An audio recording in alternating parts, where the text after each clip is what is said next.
A wise man once said, "Anime is not a competition. You can watch and enjoy whatever you want. Only then can you find inner peace."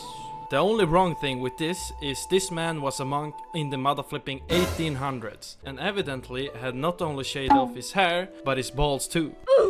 This is the 21st century, baby, and the anime sphere is a game. The only thing missing is basically a ranked mode, so that you now can show to other Reddit users how good you are at watching anime. Maybe you can get a challenger hoodie for watching 1000 animes so that you can impress the next e-girl. Or e-boy, you're welcome ladies. What I'm trying to say is, when I try to find anime as a young, handsome, definitely not seen as the neighbor's kid, teenage boy, is that I got told by much more experienced anime enjoyers on the internet that you just had to watch shows that nobody has ever heard of before. What's that? What's that, brother? Those shows will often fall into two categories. It's either A show from 20 years ago that can only be watched at max 240 pixels, or B, a show with shit rating by almost everyone because it's just so boring, but it has a cute anime girl in it.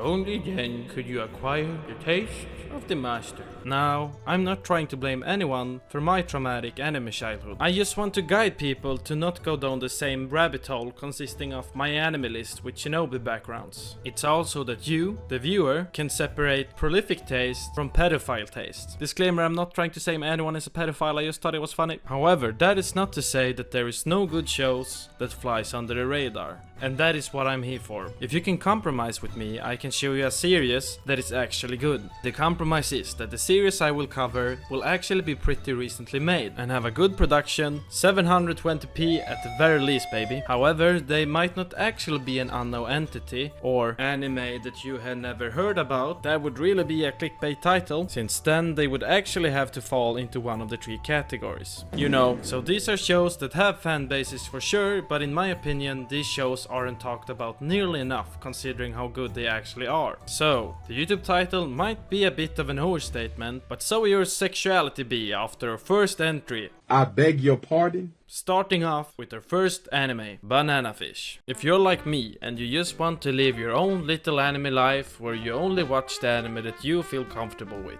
which for me basically means teenagers punching each other and screaming, then I would suggest that regarding this series that you absolutely won't avoid Banana Fish. Not having seen a shoujo or boys love anime before, I avoided Banana Fish. Mostly though because I thought the name was weird. When I first saw it I was like, NANI? Fish? However, fast forward, I found myself 15 episodes in that we had only seen one single kiss. Like, come on man, false advertisement. Just one more smooch, please. Even after the first episode, I realized that the genre most associated with Banana Fish wasn't the genre of shoujo anime, and that definitely held true. This is not to say that shoujo is somehow beneath other genres, just that Banana Fish is first and foremost a thriller and gangster story. And without a doubt, one of the darkest gangster stories I've seen at that, with some great messages hidden beneath. The story starts off with a New York gangster boss called Ash, who finds a dying man in the back alleys of New York, uttering the words of the anime title. Normally that would have no meaning. I mean, that would be pretty weird and random. I really wouldn't want my last words to be freaking alligator pie or something like that. However, considering that before we were shown Ash's own brother murdering his own military squad in Vietnam, uttering those same words probably means that there's something bigger at play here. Soon after the incident, a couple of journalists from Japan comes to interview Ash and his gang for a magazine, which definitely won't go bad. And it goes bad immediately as Ash, who has been digging up a little too much about Banana Fish, gets in some real deep shit. And while one of the journalists tries to stay away, his assistant Eiji Okamura, rather than try to avoid the mafia world, falls deeper into it. Let's just say the Japanese guys finds out there are bigger fish in the sea, and also one of them might want to eat that banana. Basically, without spoiling anything significant, the first half is a mystery where we try to figure out how the screaming killing brother is connected to the New York mafia, and the second half is a big epic mafia war. The action is stunning, the pacing is really fast, the stakes are really high, and the main characters are always in danger, and you definitely feel that. However, what steals the shows for me is definitely the cast. The cast is not too large and has a lot of reoccurring characters where you definitely feel like these characters have lived and made a name for themselves their whole lives. Not to sound like IGN, where it makes you feel like Batman. Makes you feel eerily like Batman. The player really feel like Batman. But the show definitely makes you feel like a banana fish.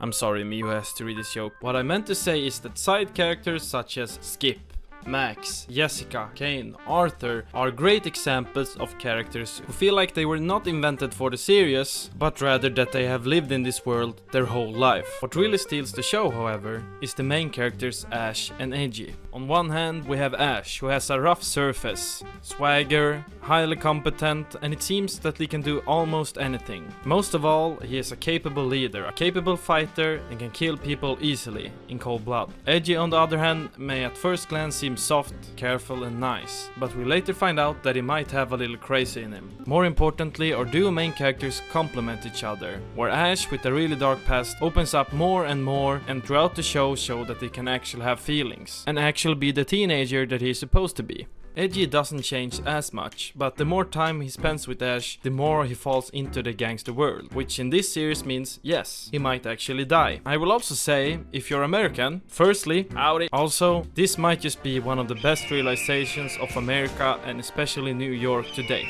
And yes, I can say this even though I never been to America. Okay, at the very least I can say that the show makes New York feel exciting and lived in with memorable places, with characters, with colorful personality. Also, if you were worried, pardon my freedom, there's also of course a lot of guns. What I will say that might be a turn-off for some people is the very dark subject matters the series handles. If you're sensitive to subjects such as death, rape, or child abuse, this might be a bit too much. Otherwise, if you want an exciting, dark thriller gangster story, or just a great story in general, Banana Fish is for you. Alright lads, for our next one, I hope you're tired of hot guys, because for our second anime, I introduce to you Hot Sherlock Holmes. Is it me, or does Japanese mangakas have a tendency to make real-life characters appear in anime either as super masculine or really hot? Like, it wouldn't surprise me if we had a Joseph Stalin that looks like a Super Saiyan out there somewhere. They also have a tendency to throw like 40 different ideas into a pot, stir it, sexualize it, and then have it make sense. Nice. Which Which happens to be a perfect metaphor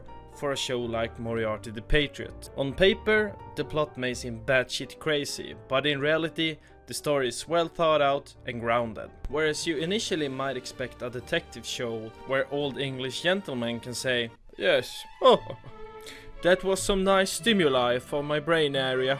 We instead get a show where James Bond can work together with Jack the Ripper and Moriarty, which happens to be the main character now, and have it all make sense. Still, the show keeps the mantra of detective cleverness, only now with the perspective of the bad guy. Yes, Moriarty, even though the main character, is not taking the role of a good guy, but rather that of an anti-villain. In this Sherlock Holmes universe, Moriarty's upbringing has kinda led him to hate the nobility of Britain, leading him to have two jobs. One daytime job as a math teacher. Keep in mind that poor people usually couldn't get education at this time. And also his nighttime job as a crime conductor, which is Greek for killing them and getting away with it. And getting away with it in clever ways is what he does, until like 7 episodes in, where Spike Spiegel, Sherlock Holmes, show up. Then, minor spoiler, it's revealed that it's all part of a grander scheme Moriarty has. And the question rather becomes, will Moriarty achieve his dream and his plan, or will Sherlock figure him out first? You see, after his introduction, Sherlock Holmes quickly becomes our second main character, and he is very unlike himself. Yes, he is very smart and very observational. Yes, he lives with Watson in an apartment, but he is young, charming, and has this cool aura about him, like he's the superstar of crime solving. For me though, I think Moriarty is the highlight of the show. On one hand, he is kind, smart and helping, and on the other hand, he's a racist against nobility. What really makes him compelling though is, even though there exists a lot of hate, Moriarty does in no way think what he does is right. Even though it's killing nobles, killing is killing. He does every scheme, every plan, because England is in shambles and needs fixing, and no one else is in the power to do so.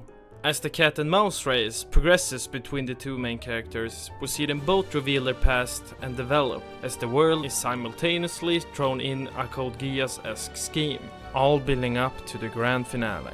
If you're searching for a show that's clever, unique and has a kind of British risk element to it, as well as if you find excitement in wondering on how a show is going to end, this show is for you. I will say though, most of my enjoyment comes from the later half of the first season as well as the second season. So I would recommend giving this show like 5 episodes to really get it going. For our last anime, I'm going to break the rules a bit by bringing an older anime, but an anime I nonetheless think is timeless. Katanagatari is a work by Nishio Ishin, whose most famous work is of course the Monogatari series. Something I find somewhat weird. Not only does Katanagatari share the same strengths and live up to the quality of the Monogatari series, but in a way is much more grounded and more straightforward, and of course, a lot more action oriented. Katanagatari is a story based in the Edo period of Japan, where an abandoned princess is sent away by the shogunate to gather 12 deviant blades. Swords from a long time ago, made by a mystical legendary swordsmith. Togame, one of the main characters, is a former princess who makes an alliance with Chichika, a man who is from a clan that is trained of the ways of the human sword. And no, he does not transform into a sword, nor does anybody swing him like a sword, although I gotta say that would be rather amusing. Rather, it's a form of martial arts. And together, their plan is to scheme as well as fight their way to the 12 swords and give them to the emperor for a prize. Nonetheless, the show still preserves its Gatari spice and has its dialogue written in a way that can only be written by Nishio Ishin. You're entertained the whole way through and somehow find yourself confused if you're actually there for the story or the action, or rather that you just like the characters so much that you want them to talk and interact more. The duo serves as a great contrast as the princess has lived in big cities and has a colorful, spiced personality, but also a huge ego and a kind of weird pride. However, confronted in battle, she provides as much support as one ply of toilet paper after you devoured an entire Indian lunch buffet.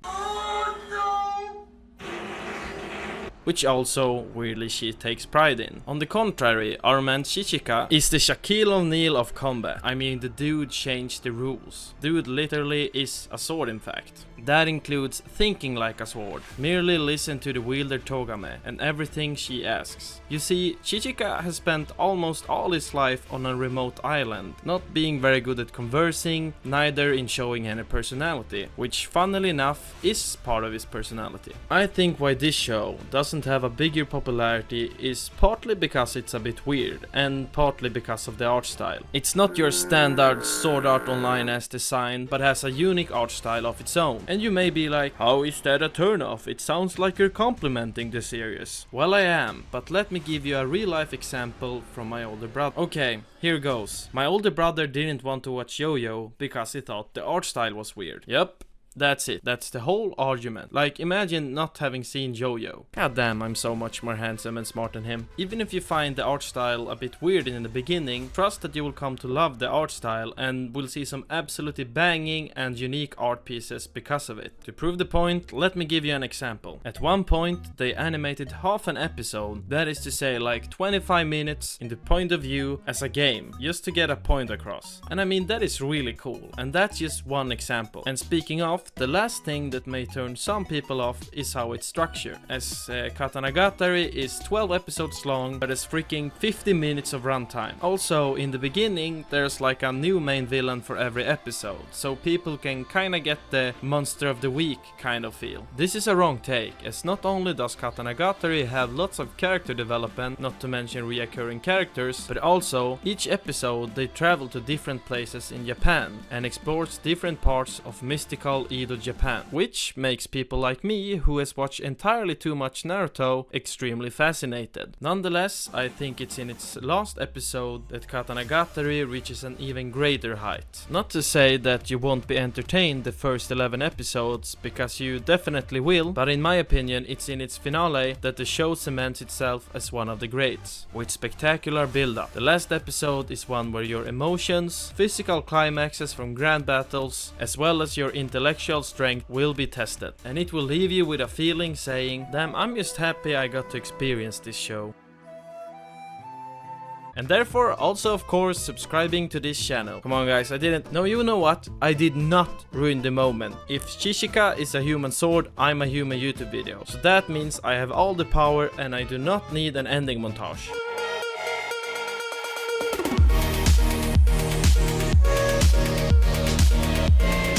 Catch me if you can, Mr. Holmes.